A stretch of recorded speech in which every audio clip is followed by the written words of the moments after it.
anniversary. And Musungu, KTN, Nairobi. Now, for decades, Saba Saba has been synonymous with one man and one struggle. This year, however, Kenya marked the historic day without the late Raila Odinga. The crowds that once thronged the Kamukunji grounds were nowhere to be seen, and across much of Nairobi, it was business as usual. Has the spirit of Saba Saba faded following his death, or does the struggle it represents still alive? Grace Nganga reports.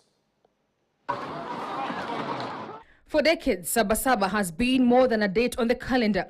It has been a symbol of resistance, a reminder of the struggle of multi-party democracy, and a rallying point for Kenyans demanding accountability from those in power.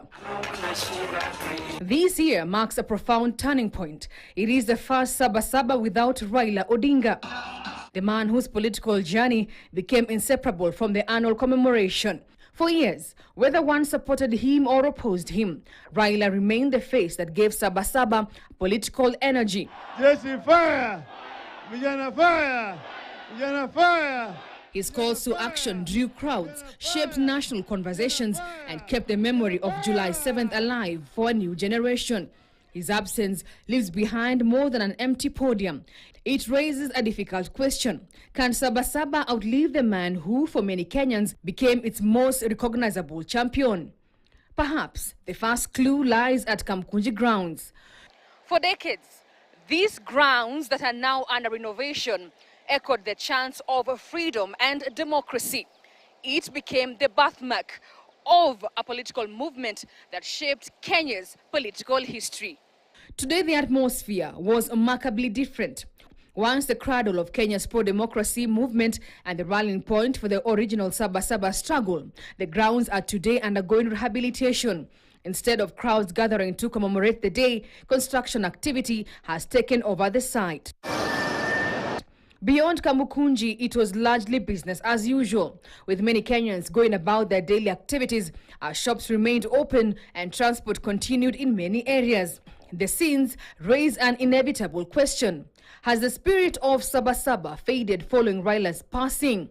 Perhaps not, because while the crowds may have been smaller and Kamukunji quieter, the ideals that gave birth to Saba Saba were still being tested on the streets of Nairobi. In Nairobi CBD, 5 men armed with nothing more than a banner, the national flag, and chants of freedom were dramatically arrested. Within moments, masked men descended on them, roughed them up before bundling them into waiting Subaru vehicles and driving away. The dramatic scenes revived uncomfortable questions that have long defined Saba Saba. Can Kenyans freely exercise the constitutional right to peaceful assembly? Why do masked men continue to feature in the policing of demonstrations? And at what point does maintaining law and order cross into suppressing dissent? If they are acting lawfully, why conceal their identities? Either enforcing the law, who answers when force appears excessive? That is the irony of this year's Saba Saba. Has the movement that once shook the nation finally run its course? Or has its spirit simply evolved beyond mass rallies? Now, only time will tell whether future generations will remember Saba Saba as a living movement or merely as a defining moment in Kenya's democratic journey. Grace Nganga, KTN, Kamukunji Community Center, Nairobi.